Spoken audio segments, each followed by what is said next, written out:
Welcome to Difficult Conversation Africa broadcast, a pioneering platform which attempts to raise, discuss issues many are afraid to face. I present to you the host, Yinka Olaito, a media communications development expert, author with about 2 decades experience in Africa and in the United States. All right, welcome to Difficult Conversation Africa podcast, a platform where we raise issues that others are afraid to raise. Difficult Conversation Africa podcast is majorly a developmental focused podcast which focuses on development issues across Africa. And in different episodes, we've been discussing different topics. I want to say thank you to all of our viewers, all of our followers in different community for engaging with us, and we will tell you that we feel you. We are making necessary changes where you have asked for it, and we know that we are going to get better each day. Today topic is press freedom and attack under President Tinubu. By May, which is next month, President Tinubu administration will be 2 years old, and we want to assess press freedom and attack under his administration. But like we always do, let me tell you the background of this conversation, and then I will introduce my guests. The press provides the platform for a multiplicity of voices to be heard at national, regional, and local level. It is a public watchdog, activist and guardian, as well as educator, entertainer, and contemporary chronicler of events. Press freedom is an essential pillar to any democracy. As the eyes and ears of the public, journalists must be able to report upon matters of public interest without fear of arrest or other form of reference interferences. However, press freedom is never guaranteed, and it must be guaranteed, but it is never guaranteed, and it must be constantly protected and promoted. To safeguard democracy, press freedom must be safeguarded. Promotion of freedom of press and expression, open government, and open justice should not be in doubt. There should not be any special control of the press, and why a need for independent and self-regulation is essential. Any form of state-backed regulation can be harmful. Before the present administration of President Tinubu, he did promise our administration, and I quote, "Our administration will always uphold media freedom and respect opinion, whether they are adversarial or complementary to this government." But just about 2 years after, there seems to be a contrary perception to the promise, particularly when people recall that he rose to prominence about 3 decades ago as a pro-democracy activist. My guest today is Mr. Ojo Ediaton. Ojo Ediaton is a civil society activist, executive director of Media Right Agenda, a media freedom and freedom of expression NGO based in Lagos. He has served as UNESCO technical advisor to the government of Liberia in the post-war reconstruction of the media sector in Liberia, and was for many years coordinator of international partnership on media and conflict prevention in West Africa, an alliance of UN agency, international, regional, and national NGO. He has received numerous awards, honor for his work in promoting and defending media freedom, freedom of expression, access to information, digital rights, and internet freedom for more than 25 years. Welcome, Mr. Ojo, to the platform. Thank you very much. All right, we go straight to the question.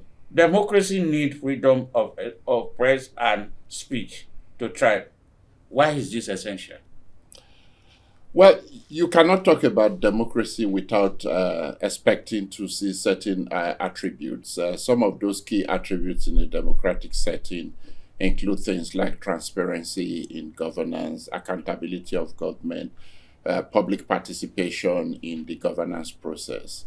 And the media is one institution, one sector that facilitates all of these. It's able to not only hold up transparency, but it's the vehicle through which a government can be transparent. It's also the vehicle through which government can be held accountable. I mean, there are other accountability mechanisms, but the media represents a major one. And of course, many ordinary citizens never have the opportunity to engage directly with government. That engagement frequently happens through the media, where citizens express their views, their opinions, they give feedback, and government is also able to communicate its policies and planned actions, even provide services by making information available through the media. So the media is a very essential component of the democratic process. But traditionally, and even under our constitutional mandate, the media is a watchdog, is the watchdog of society. That has been the traditional role of the media. But under our constitution, section 22 of the constitution, for instance, gives the media the specific responsibility of upholding the responsibility and accountability of government to the people. Those are the words used in section 22 of the constitution. What do they mean? It essentially means that the media is the agency, is the sector, the institution that constantly reminds the government of its responsibility to the people. Because sometimes it would appear that government officials forget what their responsibility is to the people. So the media is the institution that the constitution gives that duty of reminding government that this is your responsibility to the people. And section chapter 2 of the constitution outlines a variety of those responsibilities. But it's also given the responsibility of holding government accountable. In the performance of those responsibilities. So besides reminding, pointing out, it's also doing an assessment of the extent to which the government is living up to its responsibilities. There are a whole range of things that the media does in a democratic process that makes it indispensable in a democracy, which is why everybody talks about having a free and independent media that is able to perform these duties without constraints. Yeah, I thank you. Thank you for that highlight. Media must hold accountable. They must remind the people in government their role. Plethora of media reports with regards to press freedom have not been very savory under the present administration. For instance, Homango report by Kabir Adejuma, March 3, 2024, itemized various attacks on journalists barely 5 months after resumption. Why is this so, or what do you think is responsible? Because if the president has made a commitment or vowed that under our administration, but now we are finding him following, or his administration following a contrary path. What do you think about this? Well, to be honest with you, even during the electioneering campaigns, the behavior of the Tinubu campaign did not inspire confidence in us that when he took office, if he was successful in the elections, that they were going to give that recognition. So why did the media not talk at that time? Well, I mean, again, the media is a very divided sector. It's divided along many different lines. President Tinubu himself is a media owner. He owns media across print, broadcasts, radio, and television. So he has sizable influence in the media, and it's difficult to really expect that the media organization that he owns and possibly controls will be critical of him or will be sounding this alarm. So there's that element. But at Media Rights Agenda, one of the things we do is to track and document attacks on journalists and the media. So we collect data about these incidents. And the data we've collected over the last 2 years suggests that attacks on the media have actually worsened than in previous years. And about 65% of those attacks have come from security agencies, law enforcement agencies, intelligence agencies, And these are all government institutions which are under the control of the president. We don't find any situation where any of them has been reprimanded or in any other way held accountable for these attacks on the media. So when they are able to act with impunity, there is nothing to discourage them from continuing to attack the media. Indeed, many of them may feel, even if they are not given specific instructions by the president, they may feel that by suppressing media organizations and journalists that are critical of the president, they are helping the president. But one also wonders why the president, who has a long history with the media, owns media, has also not raised his voice to say, I do not approve of these frequent attacks on the media. I want an end to it. Anybody who continues to do so will be held accountable. We're not seeing that. So unfortunately, if you even look at recent events, you would find that a lot of other ways that people express themselves are also now under attack. So if you remember during the End Bad Governance protest in August last year, protesters were being charged with treason, punishable with death for protesting.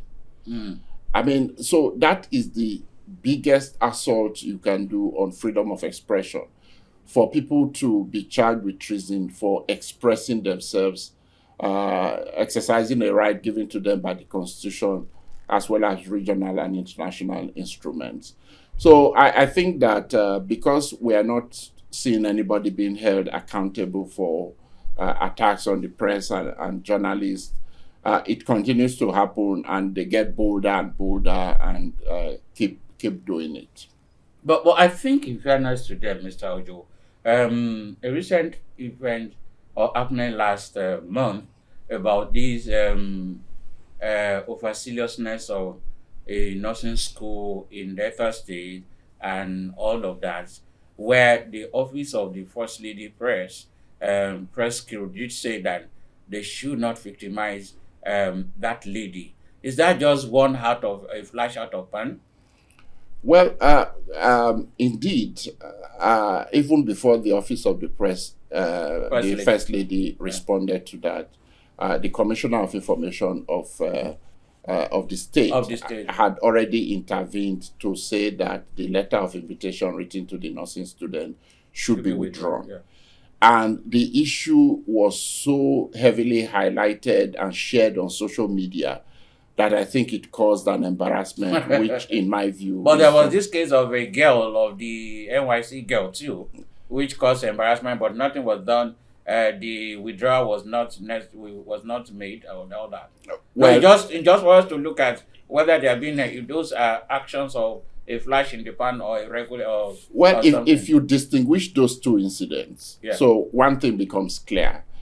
In the case of the NYC, that is a federal institution, a federal agency. Okay. So we would have expected the federal government to intervene in that case. Okay. In the nursing school, it was the state government that intervened. Okay. So it comes back to the point that we're making: why is President Tinubu not a strong advocate or even an advocate of media freedom, the right of journalists, or the right of people to express themselves freely? Because we don't hear him, talking about these freedom of expression issues. And sometimes some things happen and there's total silence. The only instance I can think of where is intervened was when those minors were charged with treason. Okay, that's true. And the Attorney General then intervened to withdraw the charges, and President Tinubu himself also then said that was excessive. So to have gotten a good rating, one had expected more of that kind of thing. Exactly. So every time there is unjustifiable attack on the media, you would expect either the president himself or one of his key officials would come out in condemnation of such acts. And if we keep getting that, I think progressively there will be an understanding that this president does not tolerate and does not accept those behaviors. The body language will show. True, but we are not having those pushback from the highest level of government. Okay. Media Foundation for West Africa report of 2023 did acknowledge Nigeria had moved up a little in the ranking of a nation with good press freedom. But this says such is insignificant if Burkina Faso and Niger are still ahead of Nigeria on such table. What is your opinion? Well, first of all, if Nigeria has moved up on the press ranking index, it's not because of any positive policy action or any practical action that Nigeria has taken. Because when we look at the environment, we can't see any policy intervention that the government has put in place to protect the media, to protect media freedom, or to hold people who attack the media accountable. But I believe that why Nigeria has moved up is that some countries are behaving so badly that they have fallen. That's your opinion. They have fallen below Nigeria. I think that is responsible for what appears to be progress. Okay. But if Burkina Faso and Niger are still performing better than Nigeria, that tells you a whole lot. Burkina Faso and Niger are not democracies. They are under military rule. They are dictatorships. So if countries that are under dictatorial governments, military governments, are performing better than Nigeria that is supposed to be a democracy, that is a huge embarrassment. And that is something that really needs to change, because there should be no circumstance under which a government that is by definition a dictatorship is doing better than a government that is a democracy.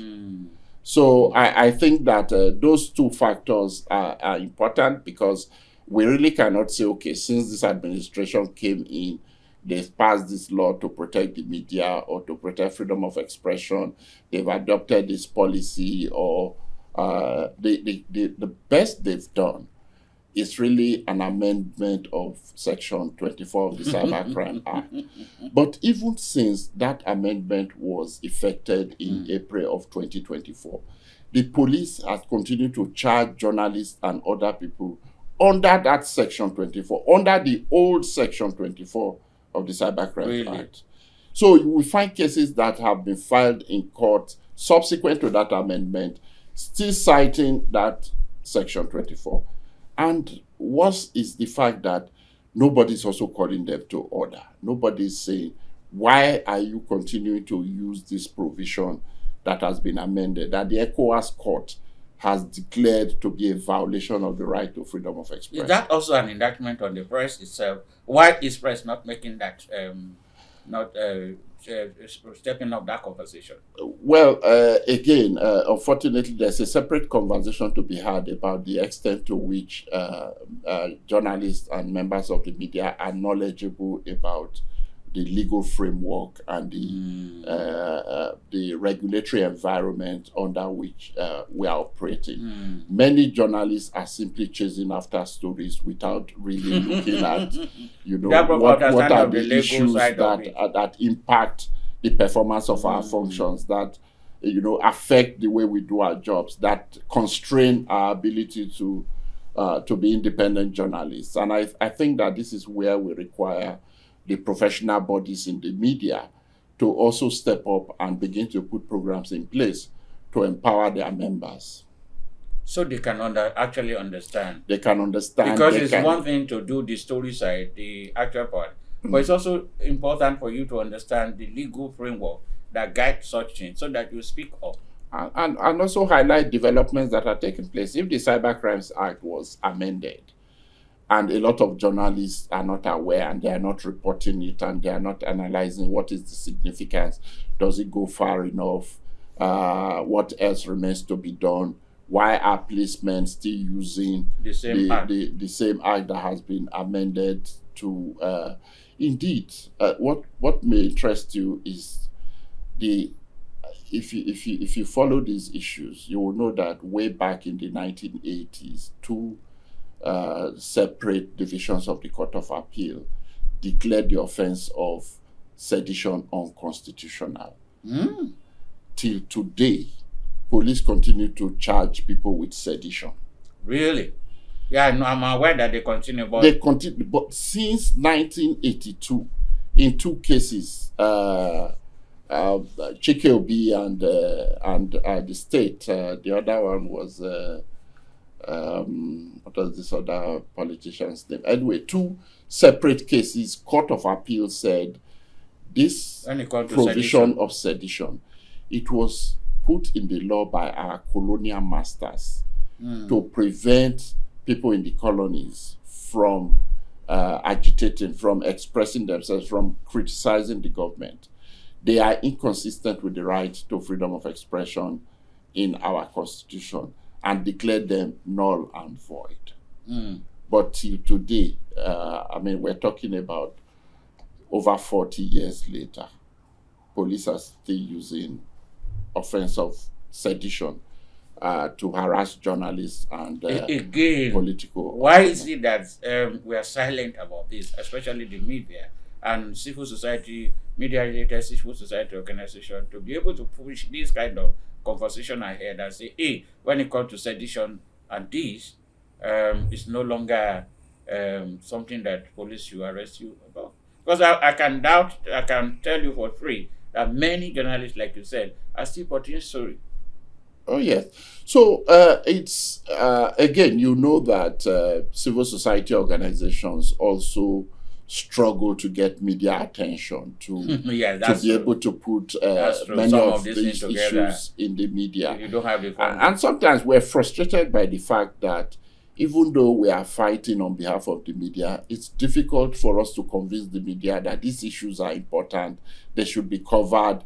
If a politician, a trade unionist is attacked today, the media blow that story all over the place. But when a journalist or an editor is attacked or is arrested, if he gets any coverage at all, it's very little coverage that is compared to tucked in somewhere. So there's not a lot of attention given to issues that affect the media sector. And we also need the professional bodies, the trade unions in the media, to begin to also ginger their members that these are issues that affect the environment. They ultimately impact our freedom, our independence, and our professionalism. Because if you are afraid of sedition or you are afraid of cyber stalking, all of these, offenses that are sometimes used to harass the media, you are not going to be able to do your work adequately. Exactly. You will avoid sensitive issues that can backfire. Yeah, one of the pointers to repression of press freedom in Nigeria and myriad of social media and over is the cyber law, which we have been talking about. I'm happy that you have said that the cyber law, if it is properly challenged, nobody should be picked up for that. Now, how many of such do we need, and which of them are not necessary? Even you said that the cyber law have been reenacted or be reviewed. How many of those cyber law do we even need before we talk of review? And why is this cyber security laws continue to be a major weapon that the police or security operative use? Yes, I understand you've mentioned the fact that journalists are also ignorant about the review. How many of those cyber laws do we actually need? And social media laws do we actually need to do our job? Well, first of all, let's talk about the Cyber Crimes Act. When you look around the environment, all of these problems that are happening, online fraud, hacking of people's devices, accounts, and so on, one would have to agree that there is a need for a law to address those challenges in the online environment. And that was the original intention behind the adoption of the Cyber Crimes Act, to enable law enforcement agencies to address criminal offenses online. But the law was first passed in 2015, and then it was amended. So it's been challenged. We have a case pending before the Supreme Court on the Cyber Crimes Act, but Another organization took the case to the ECOWAS court, which is much faster, and the ECOWAS court declared the Section 24 to be a violation of the right of freedom of particularly interested in Section 24 of that. So when you look at the environment, you will constantly hear of the Cybercrimes Act being used as the weapon for charging journalists, bloggers, people who are active on social media. You hardly hear reports of that law being used to go after cyber criminals. There are very few cases where they've actually charged, Yahoo boys, people who are hacking accounts, who are doing fraud. And in actual fact, that is the people those are the people that the law was made for. But they have left those people and they are using the law for journalists, for bloggers, for people who are active on social media. So it's now turned to a situation where we are having a misuse and abuse of the law to suppress journalists, to suppress any citizen who is critical of government or government officials, or sometimes powerful or influential private citizens who have a lot of money. So constantly, once you say something online that is critical or negative about government, they come after you with that. What that has resulted in is that the law is not being used for the purpose for which it was made. So we are having a spiraling of cybercrimes because the resource that should have been used to address that problem has been diverted to other sources that it wasn't meant for. Now, there's been a whole lot of effort to pass one law or the other to control social media. It appears to be the biggest preoccupation of government, both in the executive and in the legislature.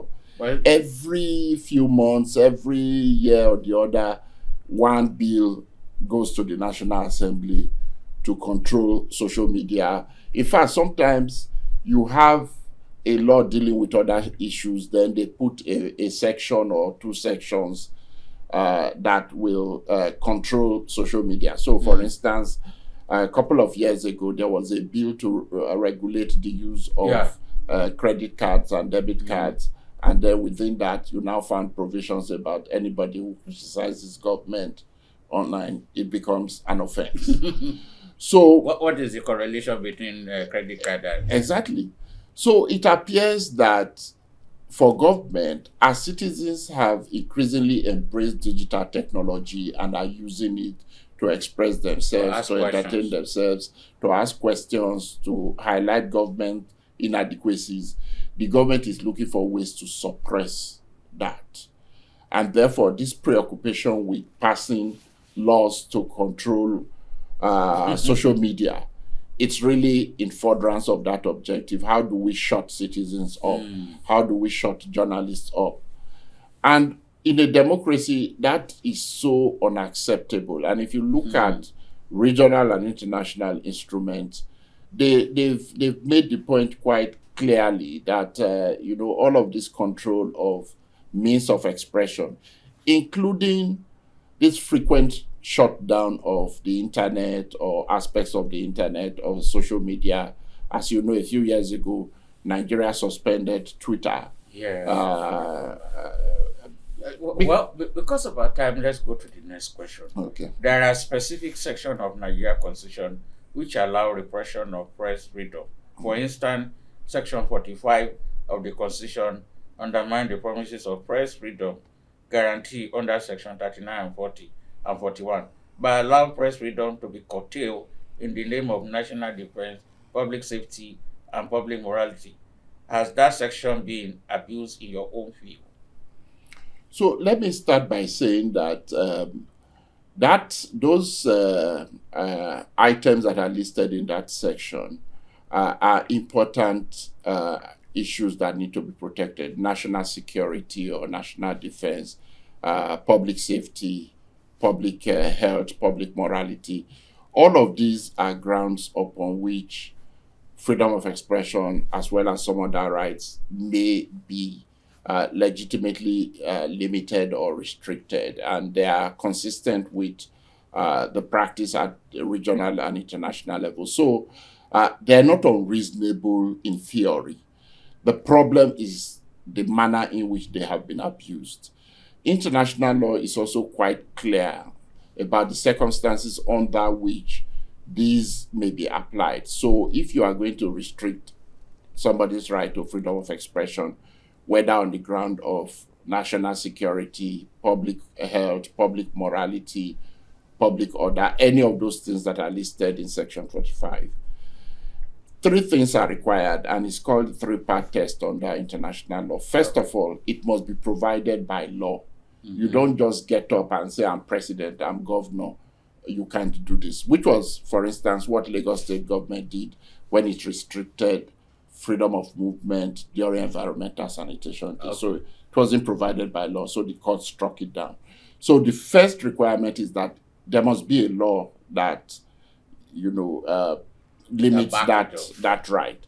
Secondly, it must be aimed at addressing a legitimate interest. So you don't just say people should not use social media without providing a legitimate aim that you are trying to achieve. So if, for instance, social media is being used to advance hate speech in a manner that it is causing conflict, then you say you want to curb hate speech. That can then be a legitimate interest that you're trying to address. So that element of a legitimate interest must be there. The third one is that it must be necessary and proportionate. So that requirement, that limitation is necessary, but it's also not an overkill. So if, for instance, I criticize you on social media or on any other online platform, and you put me in jail for 14 years, is that proportionate? That I merely criticize you and you lock me up for 14 years or 10 years? Or I say you defame me. I defame you, and then the response is to imprison me for years. It's not proportionate. So international law is clear that when you restrict the right to freedom of expression, for it to be valid and acceptable, justifiable, it must meet all of these conditions together. If you look at the circumstances where that provision has been used to limit people's right to freedom of expression, it doesn't meet all of these conditions. So clearly it is being abused. Yeah, thank you for that explanation. I hope that our viewers can learn from it. Finally, and I want you to just give your thought. Your organization, Media Right Agenda, are going to court to challenge some of these. One of them is FOI bill. And you've gotten a court verdict and you have won. But we still discover that there's still challenge with gathering information from public sources. That is one side of it. And I want you to wrap the two together. What would be your assessment of President Tinubu after 2 years in office? Let's look at some of the landmark cases you have won, especially FOI bill. But the challenges is application of those judgment that were gotten. Okay, so litigation is one of our main strategies for challenging violations of the right to freedom of expression. And as you said, we've gotten quite a number of successful judgments. To be fair, a few of them have been voluntarily complied with. So 2 of the judgments we've got have been against the National Broadcasting Commission, for instance, which was just imposing fines arbitrarily and unjustifiably on broadcast stations like for 500,000, 5 million, 3 million for just criticizing government or saying something that government didn't like. So we did a number of cases and got judgment in 2 of them. The first was in May 2023, and the second one was in January 2024. Since then, the National Broadcasting Commission has complied fully and has not imposed any fine on any broadcast station, although they have appealed against the decisions. But whilst the appeals are pending, they've complied. They're in compliance. Then we also got judgment against the Lagos state government in the case of Pelumi Onifade, the young journalist who was killed during the NSAS protest, and the court ordered an investigation into his killing and directed that those who are found to be liable should be held accountable. The Lagos State government is complying, has instituted a judicial investigation into that killing. So the coroner's inquest is ongoing. So that is another example of compliance. Most of our cases has been on the FOI Act and the refusal of a lot of government agencies and institutions to provide information to journalists, civil society, and us at MRA for requests for information that we've made. And we've got a lot of judgments, including some where the courts have also awarded damages against these institutions.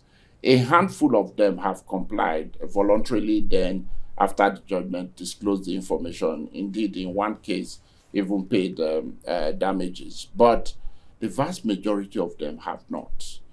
And although I'm aware, because the Attorney General's office, the Office of the Attorney General of the Federation, contacted us some weeks ago to say that they were compiling all the decisions that have been made against public institutions in order to ensure that there's compliance. So I would say that in recent times they have started to put these cases together. We don't know what the outcome will be, but at this point, a whole lot of them have not complied. Well, so what's your assessment of this administration in terms of press freedom and press attack, so that we can? I think it's very poor, and it continues to get worse. We're not seeing any commitment on the part of the president or senior government officials to respect press freedom or freedom of expression. But we're also not seeing people who are violating the rights, policemen, military officials, other law enforcement and intelligence agencies being held accountable, not even a reprimand to say, what you did is unacceptable, don't do it again. So that is encouraging them to because continue I remember in the first year you gave them. So viewers, we want to say thank you for President Tinubu and all the top officials. As we celebrate the second year, we're just trying to assess some of the things that are important. And what we have discussed here today is a challenge to critically look at some of the issues that are important and what needed to be done as the administration move into the third and the fourth year. So we wish the president and the all his top government functionary all the best in the new year. But more importantly, I think that these are the issues that have been raised need to be critically addressed, and all attention given to the right detail so that we can create a balance that at the end of the first term, at the end of the 4-year administration of President Tinubu, it will be said that the analysis will have changed for better. Thank you, our listener, for joining us today, and thank you, Mr. Ojo Ejeaton, for coming. We really appreciate you. Please don't forget to follow us on all our social media channel, YouTube, LinkedIn, X, Facebook, and many others. Also, please don't forget to always give us your feedback. We value you. See you in the next edition, and thank you.